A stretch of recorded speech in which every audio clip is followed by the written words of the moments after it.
Yeah, sorry, hold on. Yeah, it's always Nova though. Rip. I had a bird up Oh, till up yeah. until a few months ago. I don't. Snow is I've never gone. heard of Bird before. So let me try and pronounce the author's name. Starship 21ZNA9. Jesus Christ. That sounds like something you come up with like as a parody of a fanfic writer's username. Oh, I might just steal the TV tropes synopsis for it. You like synopsis for it. You like All right then. So are we recording, Harry? Um, All right then. So, yeah, we should be good. okay. Hello, everyone, and welcome to another episode of Storytime with Scrappy and Friends. Hello, I'm Scrappy Fan 92, and with us today are Harry, Nova, and Tanner. AKA the gang. See what I did there? Whatever. If Yes. Harry edited, I would love to have done the title card and Everything here is raw, much like how I watch my anime. oh, that's the joke you're going for. You know what? You went for something less low-hanging. I can respect your integrity. Yeah. So, Tanner, would you like to explain what we're reading today?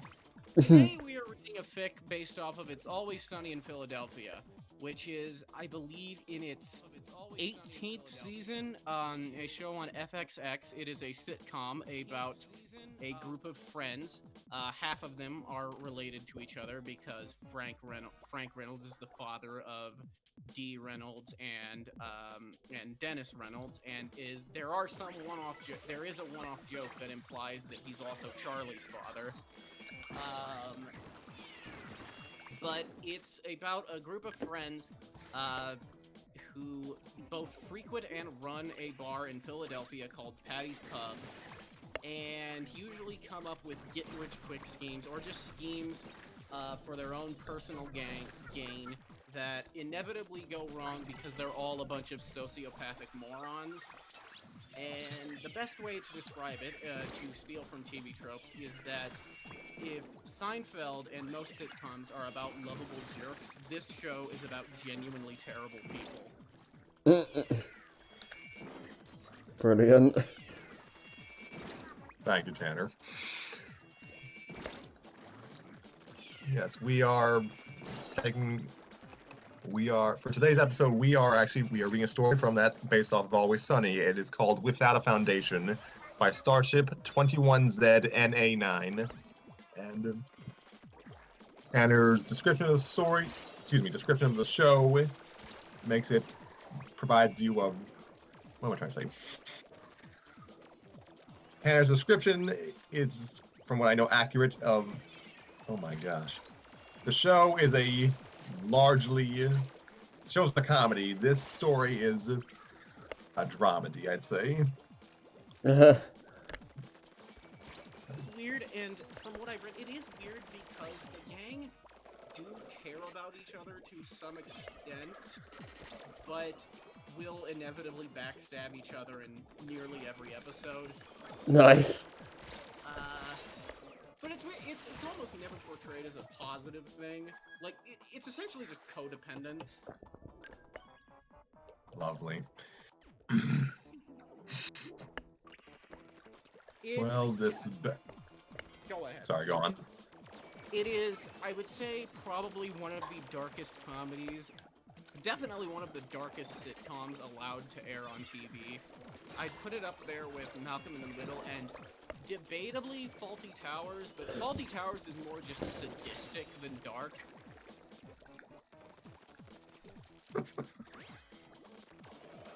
Oh dear. Well, the characters may generally screw each other over on a regular basis in the show, but for this story, they are facing something a bit unusual. Yeah. The summary of the story is Charlie dies. No, really, that's it. That's the plot. And that's actually the summary. Yeah, and I can already say, if you wanted to evoke any sort of emotion, for these characters, Charlie would be the one you would have to kill, because he's probably the most sympathetic of the gang. Mm. He almost... It's weird, I wouldn't call him a good person, but he does come off as innocent and misguided a lot of the time. Mm. Yeah, actually, I guess I should provide just a brief character rundown for the uninitiated. Dennis, a self-appointed leader, complete psychopath. Yeah. Dee, Dennis's twin sister, initially the closest thing to a voice of reason, now just kind of a attention-grabbing failed actress. Yeah. Charlie, lovable idiot, creepy obsession with a waitress, has a very, very fucked up childhood. Oh dear. And, Mac is both a dude bro, or someone trying to be a dude bro, I'd say, but failing miserably. He's a closeted gay, a fundamentalist Christian. He's insecure about his masculinity. He wants to be a tough guy, but but depending on... Okay, there are some episodes that imply he has some fighting skills, but it's usually whatever the joke they need to tell is. He's competent if it means he can get to screw someone else over. Yeah. There is a really fun... I can't just describe... I could do a top 10 favorite episode, but I like the one where it's them... There's a robbery, I think, in a convenience store, and it goes into their heads, and you figure out what they're all thinking they're going to do. Frank just goes for a sandwich and ignores it, and Mac envisions himself basically being in an action movie and stopping the robber. So, yeah, and... Alright, those are the original four, and then there's Frank, Dennis and Dee's father, and... He's a rich asshole, that's kind of his thing. He's an old person who decided he stopped giving a fuck, and now just kind of is actively trying to be a degenerate. He's like, I've only got a few years left. I'm gonna get real weed with it. Oh no. So as you can guess, Tanner will be voicing Frank for this story. I will. Rule number 35. Concentrate. Oh, dear. Nova will be voicing Dennis, and I will be voicing Mac and Dee.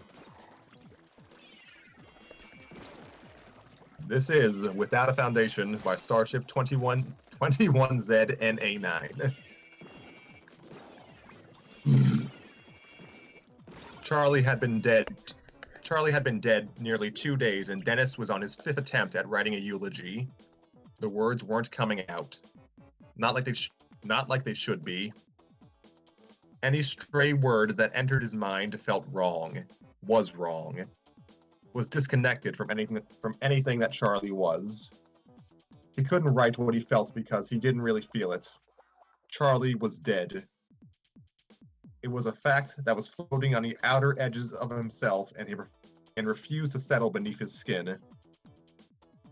So he just stared in the fog at the blank pad of paper in front of him. Occasionally, he'd get a sentence or two out before scribbling over it and shredding the sheet. He shifted slightly on a stool and tapped the edge of the bar with his pen. He needed a drink. He stared at the shelves full of booze in front of him, but his legs wouldn't work. He just sat, eyes darting from the paper to the bottles. Patty's pub was closed. Had been since they had gotten back from the hospital and shut themselves inside. Frank had disappeared somewhere almost immediately. Every now and then, they would hear the faint sounds of shattering glass and pained, raging screams.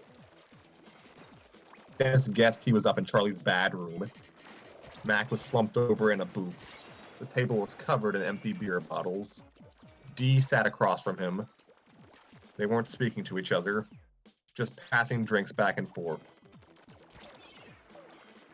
Dennis kept his back to them. He ripped off another yellow sheet from the pad. This one didn't even have a single letter written on it. He started tearing it up anyway. Somebody give me a beer. His voice was raspy with disuse. Mac and Dee remained where they were. You're closer. Just get it yourself. That was Dee with none of her usual fight. Why don't you just give it a rest, man? We can deal with the eulogy later. There's other shit we need to do. Mac's voice was barely above a whisper. Dennis swung around in his seat. Well, I don't see you've been just doing anything. I guess I gotta call the funeral home or whatever else you do when this happened. I'll do the eulogy, dude. It should be me anyway. I was his best friend. Mac took another swig of beer. First of all, that's debatable. Second of all, absolutely goddamn not. You are not getting up there. The last thing we need is you doing another goddamn rain dance. Mac's eyes briefly flashed hurt and then grew narrow and dark. What did you say? Dennis wouldn't be intimidated. He met Mac's fury with a steely gaze. You heard me. Mac wrapped his hand around the neck of an empty bottle and hurled it at Dennis. It barely missed his head and crashed into the shelves behind him. Screw you! Mac tore himself out of the booth and stormed out of the bar. The door slammed behind him. Dennis shrugged at Dee. Good riddance. I can't am screwing up this funeral anyway. Screwing up the funeral? What the hell are you talking about? Nobody at Charlie's funeral is gonna give a shit if Max speaks, dances, or starts jerking off on the coffin. It's just gonna be us and his mom. That's it. It's the principle of the thing, D. There's a way that things are done. And they do not include Mac making a goddamn asshole of himself. Things are done. Dee drew up her hands and stumbled to her feet. She walked unsteadily toward him until she was inches away from his face.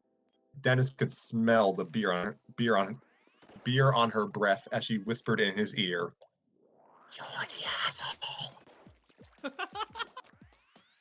I don't mean to interrupt, but it is scary how you've never seen the show. Yet that is probably exactly how Caitlin Olsen would deliver that. She backed away, looking satisfied with her statement, and headed toward the door.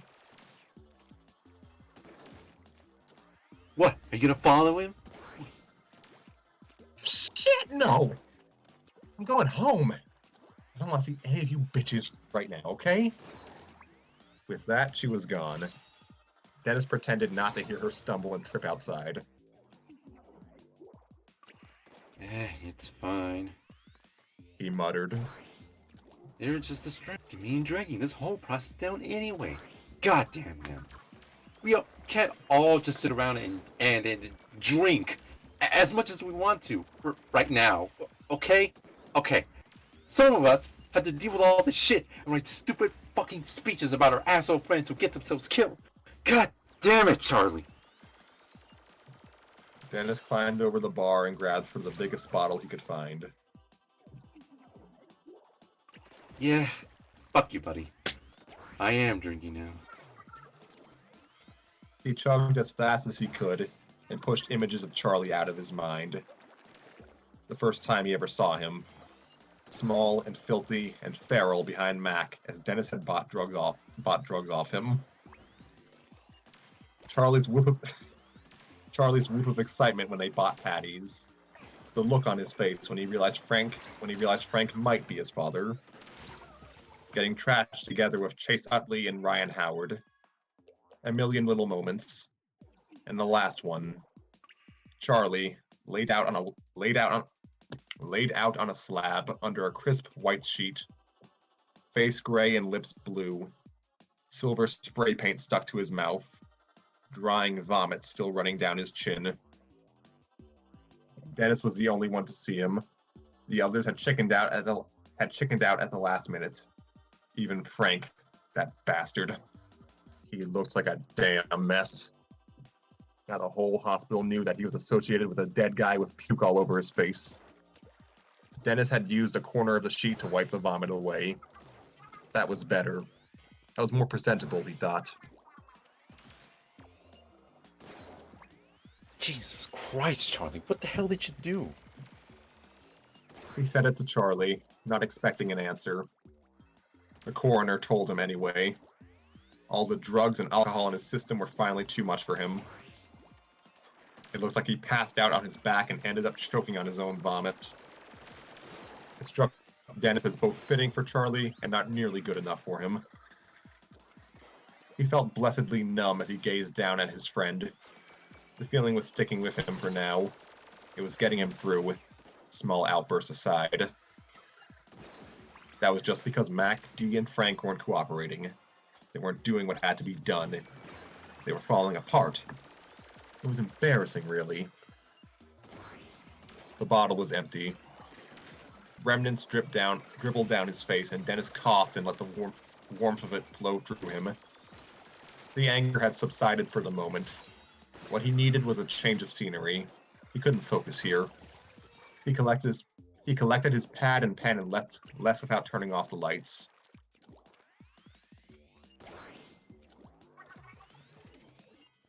Dee felt better now that she'd finally showered and brushed her teeth. She was still drunk, not drunk enough.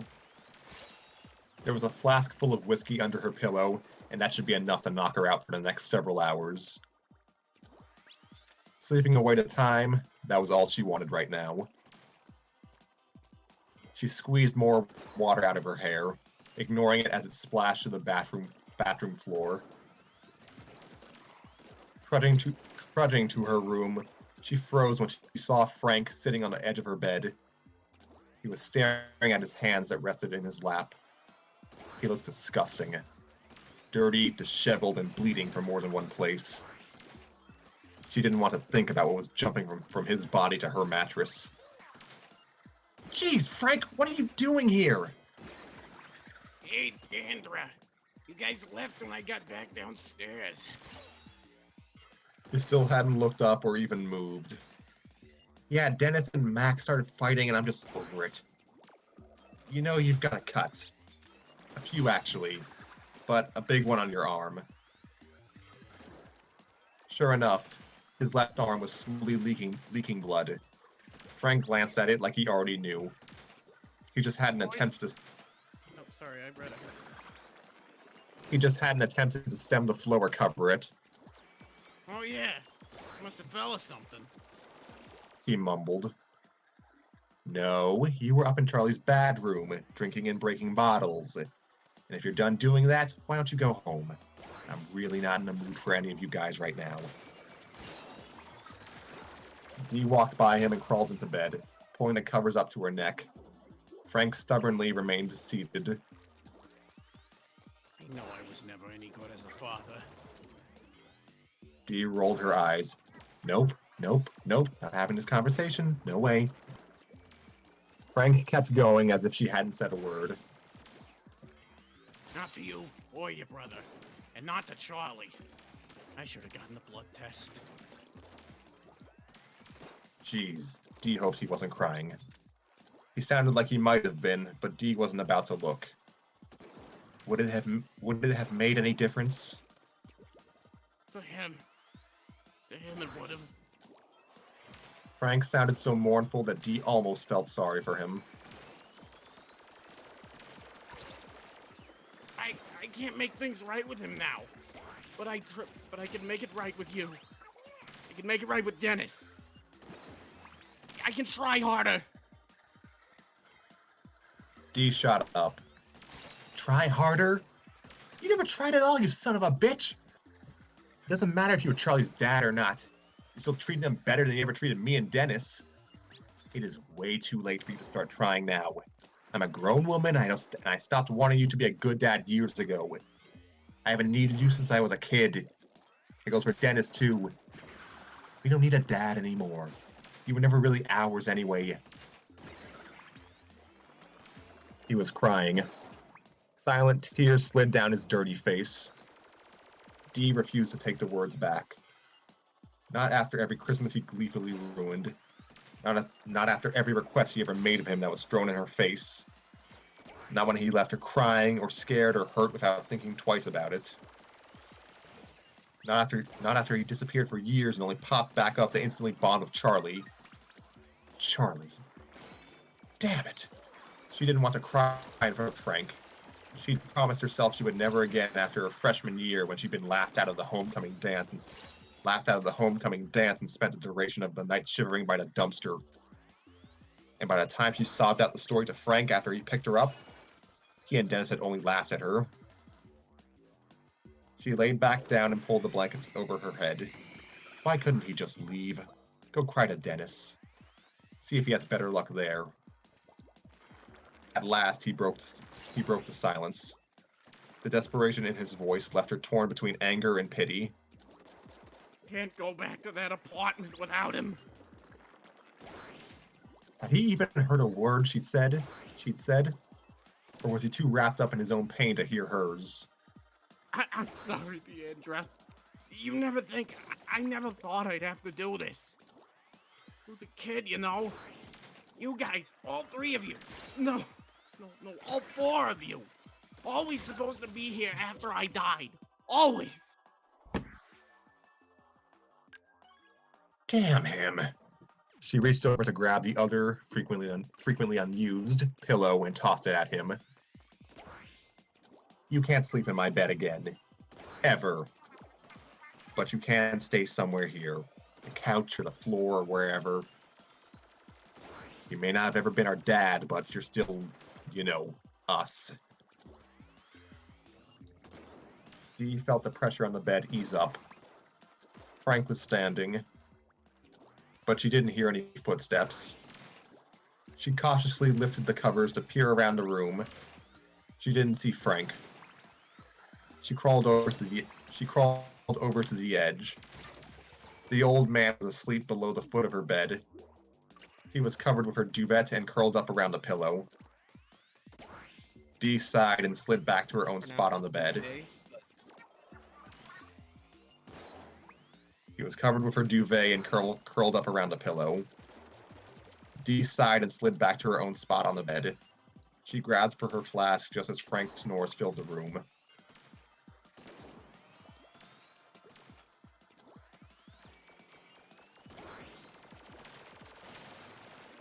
Mac was on the couch when Dennis finally came home. It was well past midnight. Mac had been watching old home videos of him and Charlie since before the sun had set.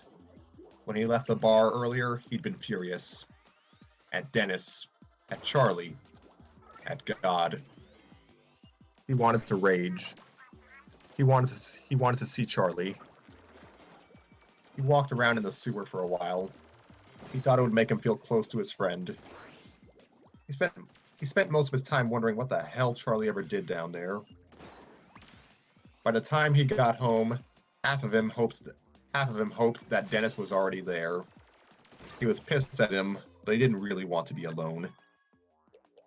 He had found the apartment dark and empty, resisted the urge to call Dennis, and dug around in his closet until he found a box of old tapes. He smiled watching their younger selves ride their bikes through a pack of stray cats. Charlie's wild laughter echoed through the walls. It was like a vice around him, squeezing the air out of the room. Mac remembered that day. He had waited for Charlie in the smaller boy's kitchen. His mom had forgotten to give him breakfast that morning, and Mrs. Kelly had made him some waffles. He had been happily munching away when Charlie ran downstairs, shaking and crying. He pulled Mac along outside just as his Uncle Jack appeared in the stairwell, waving to them both. Mac didn't ask questions. Just like Charlie never asked why Mac's mom was never around and where his dad was. Instead, they had grabbed their bikes and ridden as far away from Charlie's house as they could get. They rode around and dared each other to do crazy stunts until they were giggling and happy again. And they'd never talked about it.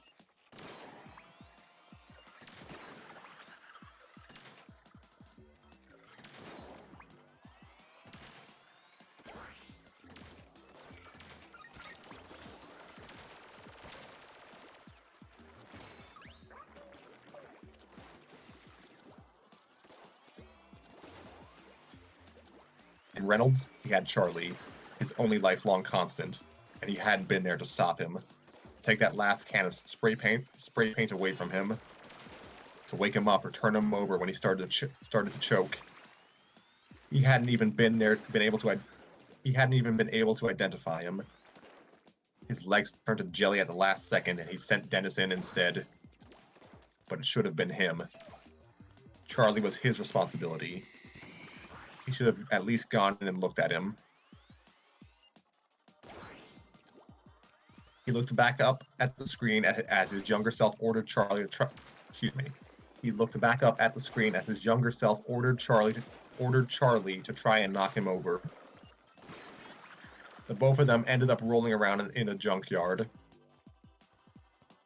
Mac felt tears sting his eyes when the taller boy on a screen when the taller boy on screen pinned Charlie down and declared, See how strong I am? This way no one will mess with us, because I can totally kick everybody's asses. Ugh, damn it, Charlie. Mac pressed his palms to his eyes. He heard the key in the lock and quickly dried his eyes as best he could. Dennis walked in, pad of paper still in his hands. He looked from the TV to Mac. And chose not to comment. Where the hell have you been, dude? Dennis held up the pad. I think I finally got something decent here. Also, funerals are crazy expensive, and so I need to get Frank's credit card before I can make any final arrangements. Max shrugged. I have all his card numbers written down. They're in my nightstand. Just use that in the morning. No one's gonna answer in the middle of the night. Mac made room for Dennis on the couch. Dennis took the invitation and joined him. Dennis was freezing. He had his arms tightly folded and his eyes firmly glued to the TV. Mac could tell the man was trying hard not to shiver. Have you been outside? In the park. For a few hours. 6 or so. Dennis kept his voice flat and still wouldn't look at him. Jeez, dude, you're probably gonna get sick. Mac pulled the blanket from the back of the couch over Dennis's shoulders and wrapped his arm around him. Dennis stayed tense but allowed Mac to pull him toward him. They sat in silence for a while, staring at the TV. Mac knew it was pointless to ask for an apology. It would only lead to another fight, and Mac didn't have any fight in him. He just felt drained. Totally empty. Anyway, he didn't want to drive Dennis away to his room, or worse, out of the apartment, back to North Dakota. He tightened his hold on the other man. He wouldn't survive without him. Not a second time, and definitely not without Charlie around to have fun with. His eyes drifted from the TV to Dennis. Dennis was watching the screen, but Mac didn't think he was really seeing it. The man wasn't even blinking. He just sat frozen against Mac. Mac tilted his head up so that his forehead rested in Dennis's hair. He breathed in the scent of him and shuddered at how much he smelled like home. Mac needed all the home that he could get. Don't go back to... Going anywhere, man. I really miss Charlie, he blurted out. Dennis didn't react to that. All he said was... I know you do. Mac didn't know what else to say. He just held Dennis until they both fell asleep. Dee pulled at the hem of her dress. She swore when she found a loose thread. It unraveled between her fingers while she tried to get a grip on it to break it free. Shit! The whole dress is falling apart. She reached down with her other hand and forced the black string in two. Dennis was seated at the other end of the bar. He was nursing a scotch and keeping his eye on the glass like it held all the answers. You ready for this? Dee went back to her own drink. Dennis nodded. Of course. People have funerals every day. It's not that big a deal.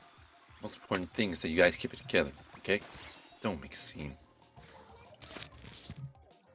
Dee snorted but didn't respond.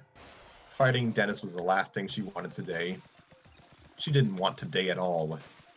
She wanted to skip the whole thing and keep on trying to pretend that it wasn't real.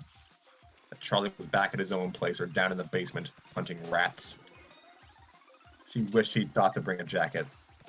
The bar was cold. Or maybe she was just uncomfortable. She pulled her shoulders closer together. She hoped it wouldn't be this cold at the church. Dennis's voice caught her ear. Huh? She asked. I said, love you, Dee. Dee's first instinct was to laugh. It wasn't often Dennis handed power over to her like this, and every time he did, she took the opportunity to throw his words back in his face, to make him feel some fraction of the pain and humiliation he was always so quick to put her through. Always so quick to put her through. She studied him.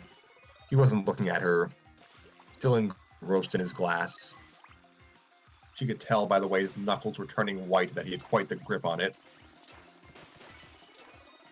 She couldn't say she loved him back, even though she guessed she did.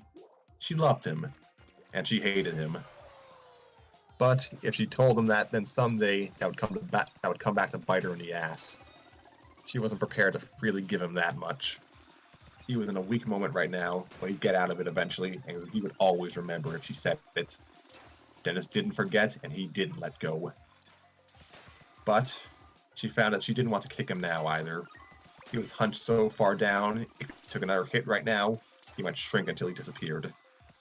So she settled on, okay, I hear you. Dennis nodded and relaxed his grip. That seemed to be the right answer. Mac entering saved the twins from needing to say more. He was wearing a suit. That was something. Unfortunately, he was also wearing the duster.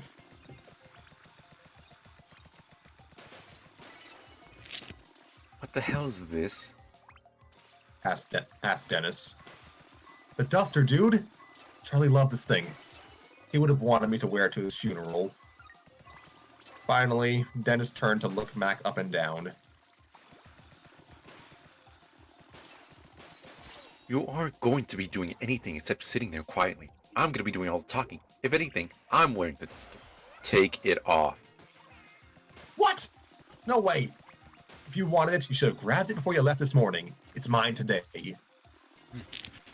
You have done nothing through this whole process. You don't deserve the duster. Take it off. Dennis stood up to face Mac. Mac just pulled the duster tightly around himself so Dennis couldn't grab a hold of it. Dennis yanked at the sleeve. Mac slapped his hand away. Dennis saw red and lunged at him. They both fell to the floor. Give me the duster. Dee watched, bemused, as they wrestled and shouted over each other. Mac had Dennis in a headlock while Dennis scratched at his face. You son of a bitch! Mac screamed. You didn't give a shit about the duster until you saw me wearing it. It's mine! It's always been mine! Dennis had managed to wriggle free and was tugging as hard as he could on Mac's right sleeve. I do too give a shit about the duster. You're not the only one who cares about the goddamn duster. Dee heard a rip. Both men froze. Sure enough, the duster was torn at the shoulder now. Mac's eyes were wide with shock. Dennis gaped at him. Dee thought better of stepping in now. There was a good chance they were about to murder each other and she'd end up throwing a triple funeral.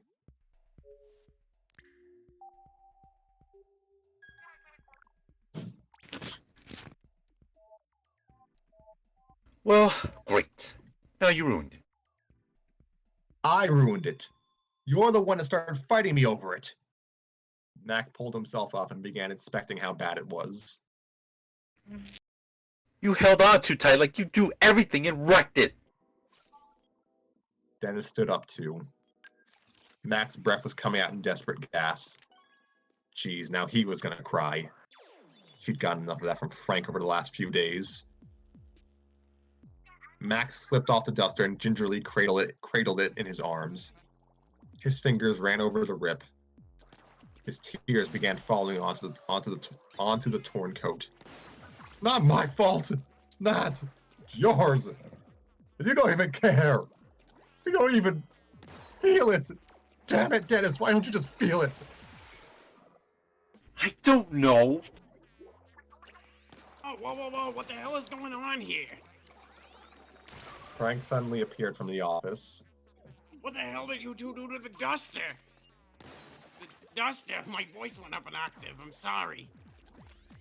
Mac couldn't talk anymore. He kept his mouth closed and tried to suppress the sobs, tried to hold it all back. But the tremble in his arms and the way he held the duster couldn't fool anyone. Dee took pity on him. These two idiots were fighting over who got to wear the stupid coat and they ripped it. Frank looked at the three of them. Well, nobody's wearing it. We're bearing it with Charlie. What? Dennis jumped. No way! Frank held his ground. Yeah, it's the least you guys can do for him. Look at you. Charlie's dead and you're fighting about who gets to look the coolest at the funeral?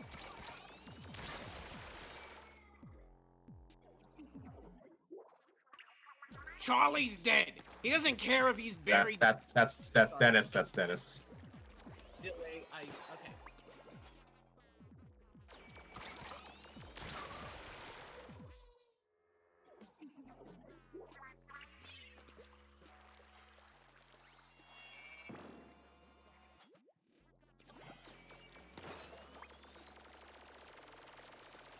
Okay. Welcome back.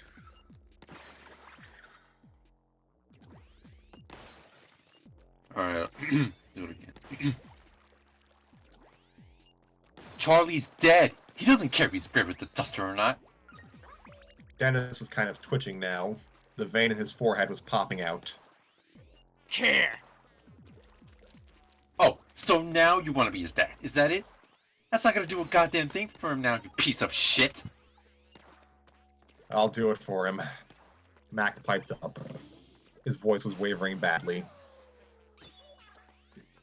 You're right, Dennis. I've just been drinking and crying and not doing anything. I'll give Charlie the duster.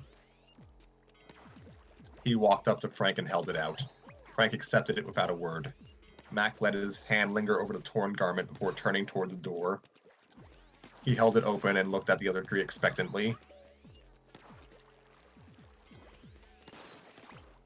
Yeah, we're gonna be late. Dennis suddenly seemed calm as he exited Patty's. Frank followed Dennis to the Range Rover. Dee was last, and she was a little surprised that Mac kept the door open for her. She was even more surprised when she felt his hand on the small of her back.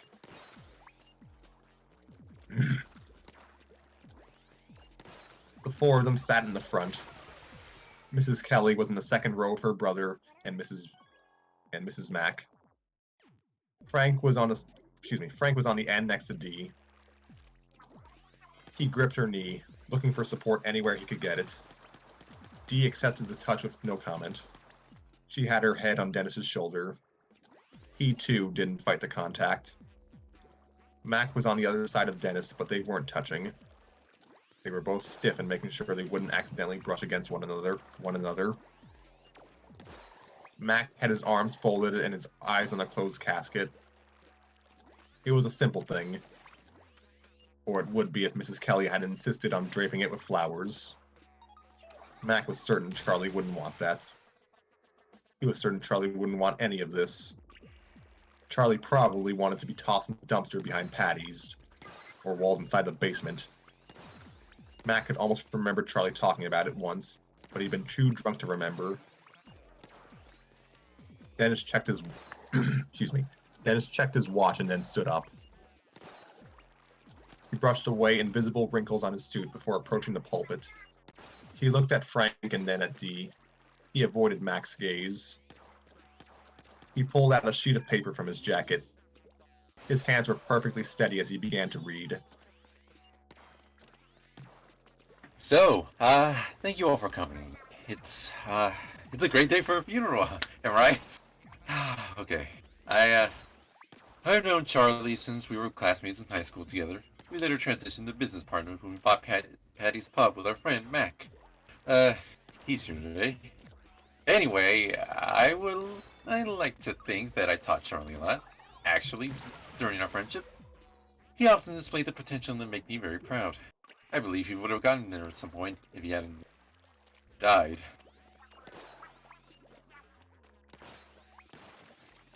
Charlie had a unique approach to work in life.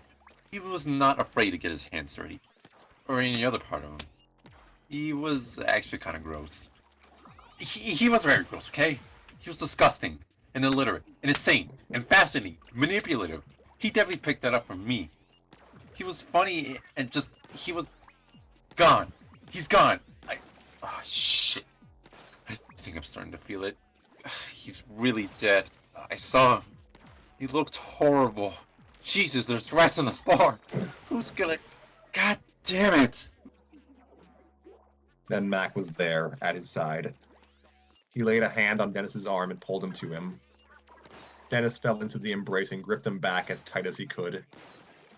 Mac wrapped his arms around Dennis, and Dennis grabbed hold of Mac's jacket and buried his face in his chest. He squeezed his eyes shut and tried to get his breathing under control before he did something stupid, like cry. Mac didn't say anything. He just held him. Eventually, Frank walked by them and placed a duster on top of the coffin. He turned and joined Mac and Dennis in their embrace. Dee stepped up last. She hesitated for a moment before Mac and Frank parted to make room for her. She walked into their waiting arms and pulled the two as close as she could. Dennis still had his face pressed into Mac's jacket.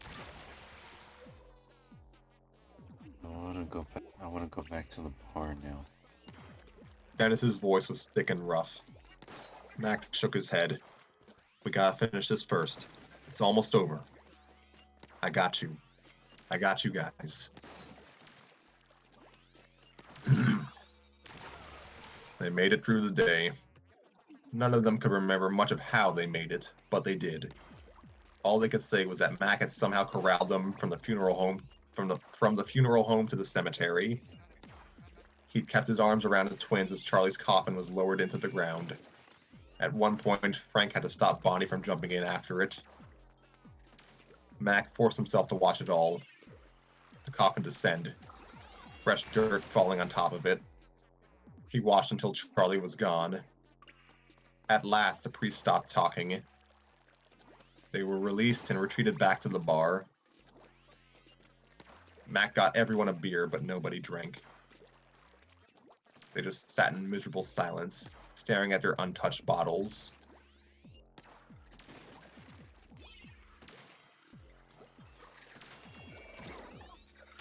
You know, I had about 3 more pages in the eulogy.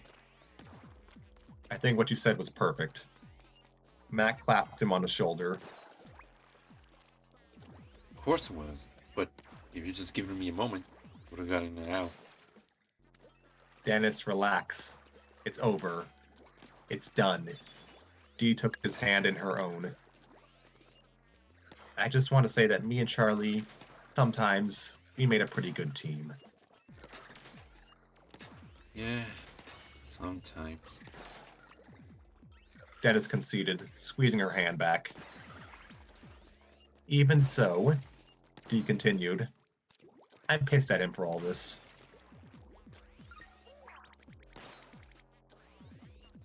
You pissed? Me too. I mean, we lost a duster over this. This last week has been awful. Truly terrible. It's all his fault. Max sighed. I'm actually glad you guys said that because I am super pissed at Charlie right now. This whole thing has me all screwed up. Like, this is the worst thing he's ever done to us.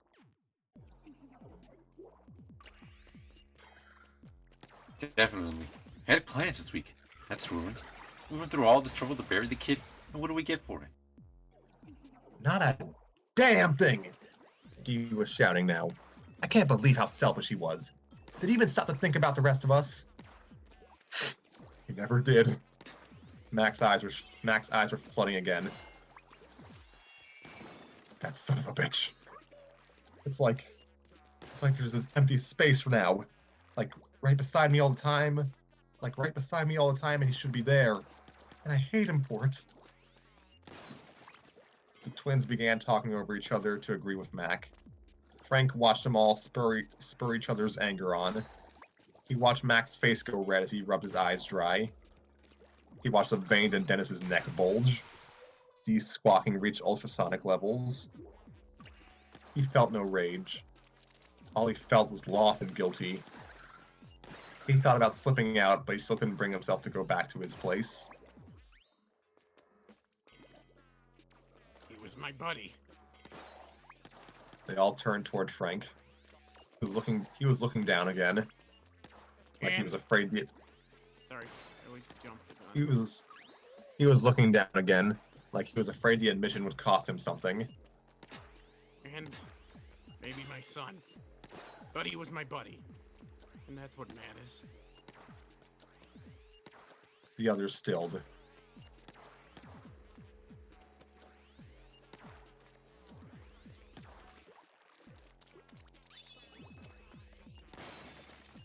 He was a foundation. And now what do we got? He finished. Dennis put his hands on Mac and Dee's shoulders. Still got each other. And Charlie, you know. Charlie will always be us. Always part of the gang. I'm getting rid of the apartment. You guys can come over and see if there's anything you want first. Otherwise, I'm gonna burn that place to the ground.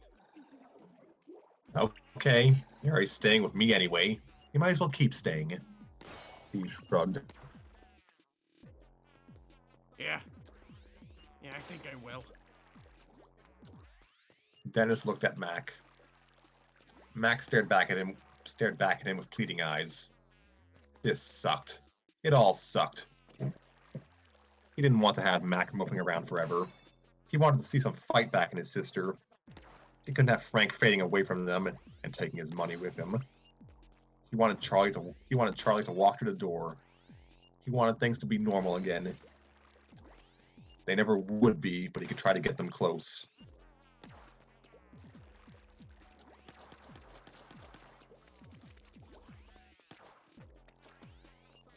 Oh, you guys want to come back to our place? Huddle up, sing a song. Max smiled.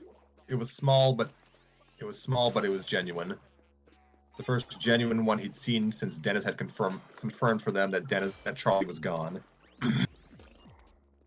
Dee looked surprised. Frank eyed him warily. Max spoke for him. Charlie would have loved to. Frank stood up. Let's go. I'll drive. Dennis grinned. Remember your harmonies.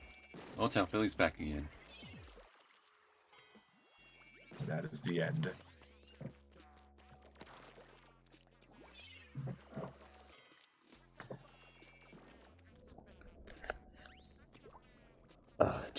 All I can really say is like, Jesus Christ, that was depressing as hell. It is. I will say I don't know. As a fan of the show, and I know Nova, you said you used to watch it at least back when you had FXX. Well, at least any sort of way to watch it. I think I might still be able to watch. It's on Hulu. Might still be able to watch it without necessarily streaming, but I'm not sure. But in only a few episodes. Yeah. I'm sorry for cutting you off. As a fan of the show, this was really jarring to read, and that is not to say that it's bad. It's weird. I would say everyone was in character, but I cannot see this being an episode of the show, is probably the best way to put it. See, that's interesting for me, because this has been like my first and only introduction to these characters, so I didn't have that background. I will say it is weird. I feel like it is interesting because no one is out of character, but it is totally just night and day with the show. Well, the show's had its dramatic moments. The show does put a lot of emphasis on the fact that the gang are... It's weird because the gang both care for each other a lot more than they do anyone else. I would say they care for each other more than they care for anyone who isn't a member of the gang. Even though they do backstab each other and scream at each other and usually wind up bickering or conspiring against each other. Yeah. There is a part of them that do genuinely like each other in a way, and it's almost in a codependent way. It is almost that they are forced to sort of be with each other because nobody else would accept them. And I do have to say, I think Frank, it was really interesting, and I kind of wish I had given a better performance. I say that all the time. One, I was having trouble staying on voice, and maybe it was hard for me to really convey this because it is such a rarity for a character like Frank Reynolds to express remorse for anything. But it's not out of character. There are a ton of scenes in the show where, and again, Charlie is kind of their foundation. Because he's the sort of, well, he's almost just collectively their son. And granted, they are probably very abusive parents towards him, but, you know, he's a misguided child, almost. And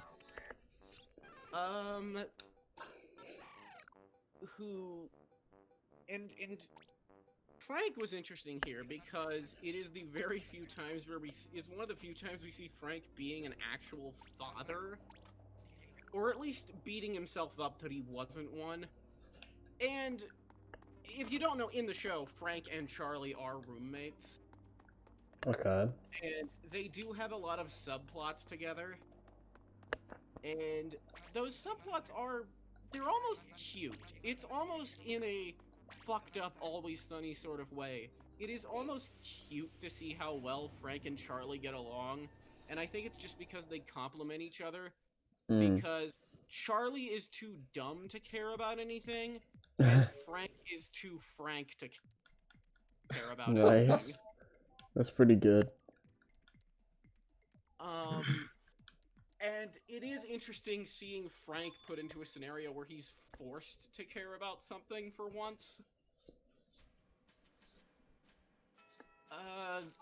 No, I really do like it. There are a few callbacks and references to the show itself. And it's such an easy dark fic trope to be like, let's take this thing played for laughs and now play it dramatically, because a lot of the scenes referenced here were initially played for laughs, as you can imagine. Yeah, like Mac and Charlie's disturbing childhoods. Oh yeah, yeah. Well, yes. Go ahead, sorry. Someone who has not seen a single episode of the show, but has like seen commercials and gifs. Yeah, I think they got the general vibe of it. Like, even when like I guess this is a dark fic, but yeah, like X character dying and the rest of the characters reacting. That's just a standard trope in fiction. And it's no exception for fan fiction. Yeah, I feel like this is arguably the darkest. The fact that the writer had enough... I'm sorry, you go ahead, I interrupted. No, I was just gonna say, I feel like this is probably the darkest story we've read at this point. And I feel like it'd be something if you were 14 and wrote this and wanted to write a quote-unquote emotional Always Sunny fic. It would be very easy to just make them behave out of character and completely remove the cynicism that really is just in the show's DNA. But Yeah. I do like that even with this playing it more dramatically and being more sincere, it still feels, I mean, the way it ends, they're all just like, God fucking damn it, Charlie, you fucking idiot. Which That's what is I was getting at. yeah, that's probably the only way I can think of ending this scene. I will also say that the character voices are mwah, just perfect, especially the Duster scene. The Duster fight, that is just a scene from the show. Oh my. Yeah, like this is obviously a sad story, but the Always Sunny cast are still the Always Sunny cast. This is about as realistic as they would. This is about the most realistic way I could see them handling a loss of one of their own. I do like that they still retained. Dennis isn't necessarily as comically sociopathic in this as he is, but he is still just as manipulative and obsessive compulsive as he is in the show. Yeah, I can see he has possession issues. Oh yeah. No, he's a control freak, especially around Dee, because Dee is his sister, and there are several jokes where he basically I'm trying to think of the best way to put it. He revolves around Dee. He does hover over her a lot in a way that is obviously toxic. Oh my gosh. And I think it's because, well, no, they just grew up together, and he's basically just been controlling her his whole life. Lovely.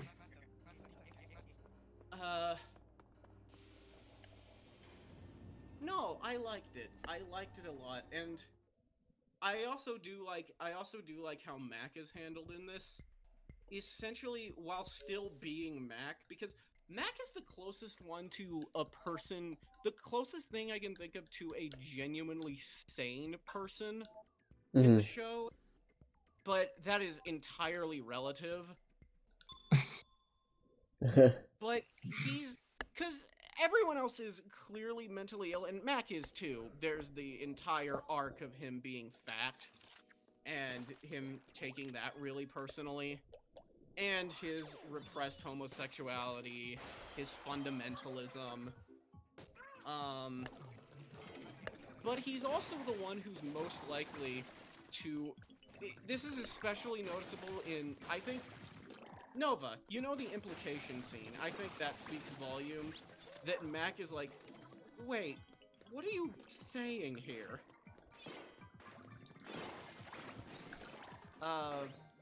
I realize if you haven't seen the show, you probably don't know what I'm referencing, but the point I'm trying to make is that it handles Mac's character in a way where, like, Mac is a relative voice of reason, almost.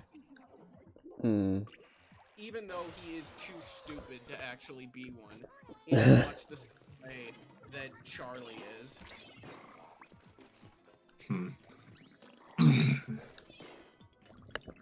Well, it was certainly an experience reading this, and I actually quite enjoyed it. Yeah, I enjoyed it. As someone who has, like, no reference point for these characters, I thought this was entertaining. I will say, I think the best bit, I will say also, Nova, I am so glad I guess cast you with Dennis. You did amazing. That's what I'm here for. And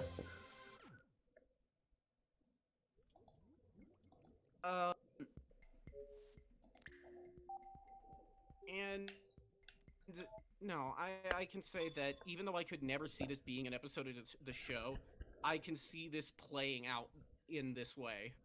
Yeah. I'll take your word for it. And what's weird, even though you've never seen the show, I imagine you've seen clips. Maybe? I mean, me specific. Despite you having an Adam's apple, Scrappy, you played D really well. Oh dear.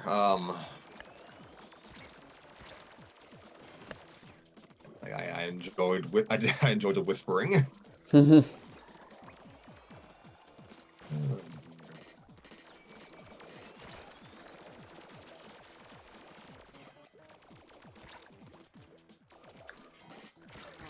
sorry, I cut you off, Harry. What were you trying to say? I don't know, to be honest. I don't think I was really saying much. I think the last thing he said was that he might have seen clips of this show like in years Oh, past. no, yeah, I mean, if I did or not, I wouldn't be able to know. I would say you'd have to have at least seen a few clips of Frank, because Frank, Dennis, and Charlie are easily like the most mimetic characters. I mean, if you show me like screenshots or something, I might be able to tell you, but What did you say, Tanner? I was gonna say, the most memorable Frank moment is probably like the Trash Man. I've probably seen a clip of that, like... Where he invents a wrestling persona and is playing the role of a heel, and it's a dude who throws garbage onto the ring and eats it.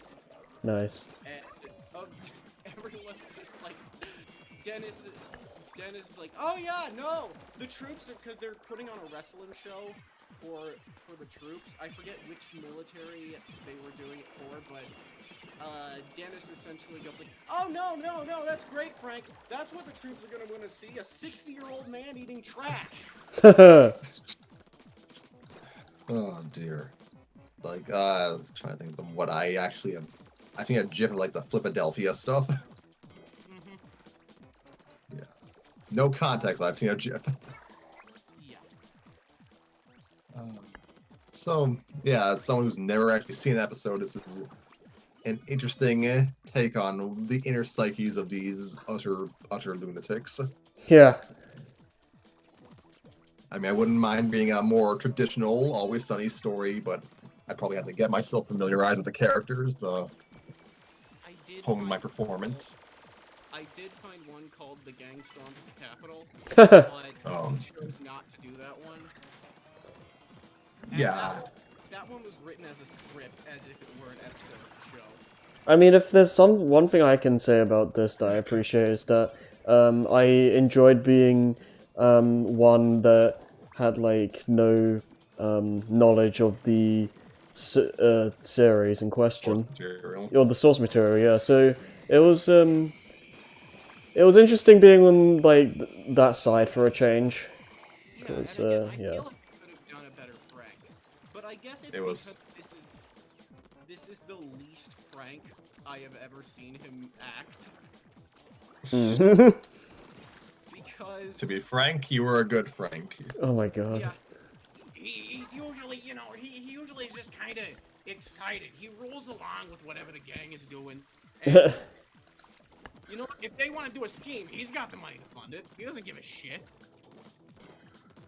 If they want to build a rocket to the moon, shit, I can get the glass for the windows. I've got the fuel.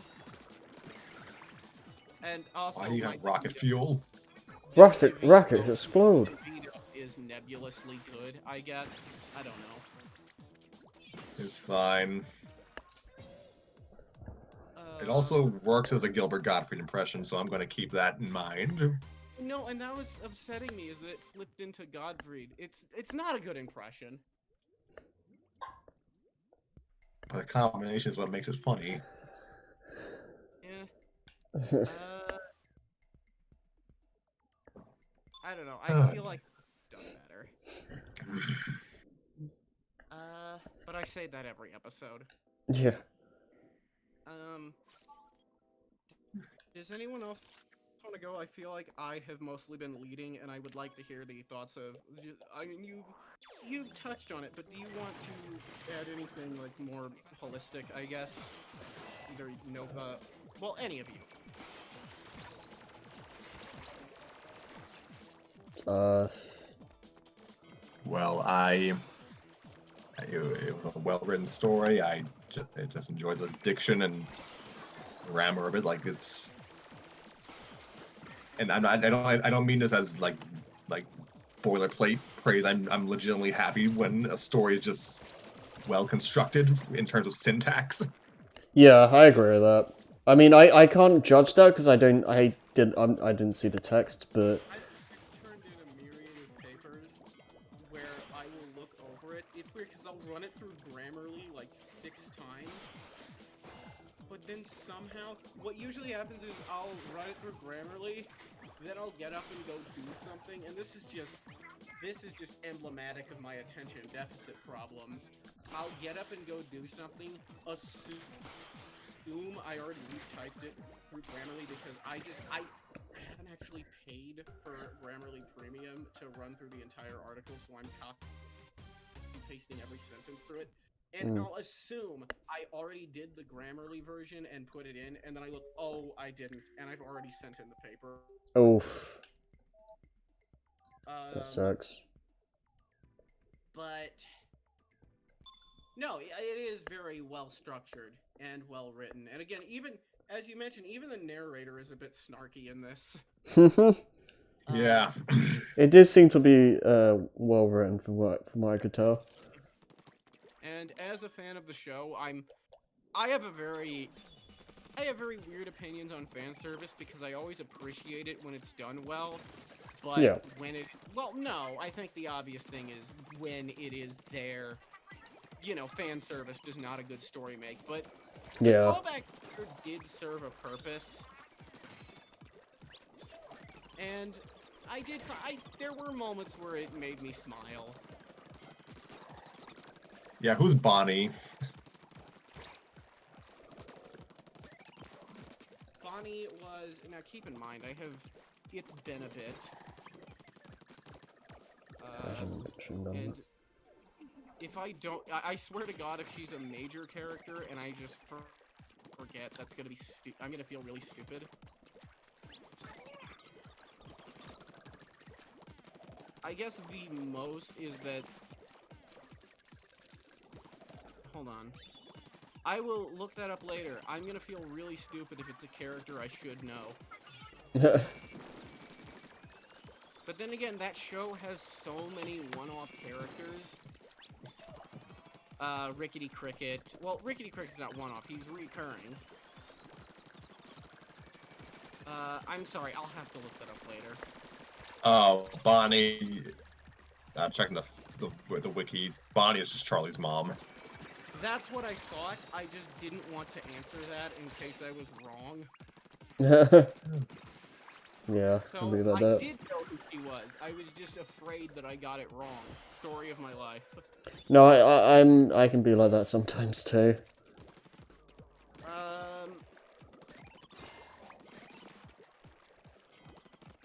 No, Nova, did you have any thoughts? And this was kind of more downtrodden than I was expecting for Fic, even knowing that it was about Charlie being dead and everyone else reacting to it. Though, at the very least, from what I do remember the show, yeah, everyone's pretty much on character.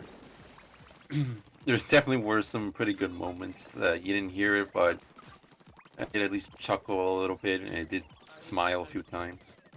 I was losing it at the Blazers. I was losing it at the Duster, not Blazer.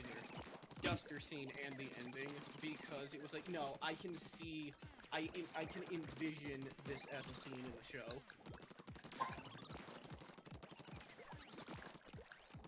I haven't even seen the show, and I felt like it felt right. Yeah, something about the writing for the characters here just felt correct. Yeah, and again, if they were to kill anyone and play it dramatically, it would be Charlie. So for that, I can only take your word for it. Charlie only because he's on his on his face. On paper, the nicest of the five. Yeah, but he also has a creepy obsession with the waitress, and is a drug addict, and an alcoholic. And also, I also like that even though they we never get to see it. I like, and this makes perfect sense that Dennis would respect, because there are several scenes in the show that imply that Charlie is some kind of idiot savant, and is somehow can actually outperform Dennis when it comes to being like this manipulative chess master.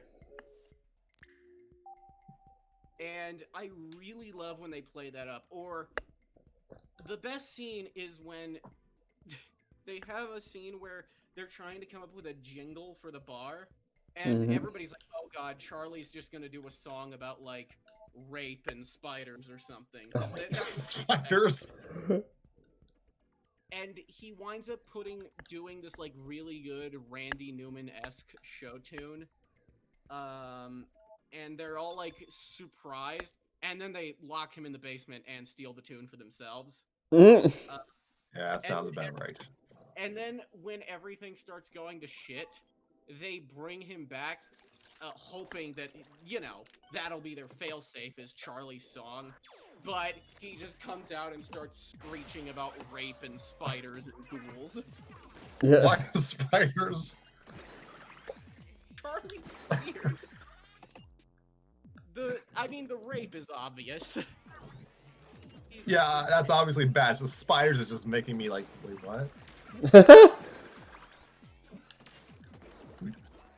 Spooders. That might be because he's a man-child. He hunts rats apparently, so that's Yeah. interesting. Oh yeah, he's an exterminator who really enjoys killing rats. To the point where I forget if this is true. I think part of the joke is that they don't even pay him for it. He just kind of likes doing it. Well. Yeah, that's not a telltale sign of some possible problems at all. Oh no, Charlie. Okay. Charlie, again, the savant side of his character. People have theorized. There's fan theories that he was actually like brilliant and was really smart, but childhood trauma, falling in with the wrong crowd, and brain damage from all the drugs and alcohol turned him into what he is. Oh dear. What a show. Yeah. Oh dear. Well, if everyone else is still lucid, then we can either end or we can just move on to another story for tonight. I have a few things to do, and also dinner is on the way. Alright I'm then, fine. we cut this off tonight. Yeah, Alright. it's fine. So it's hour 13. That's not too bad. Alright then, well, until next time, this has been Storytime with Scrappy and Friends. We bid you all a good night. Yep, and see you later.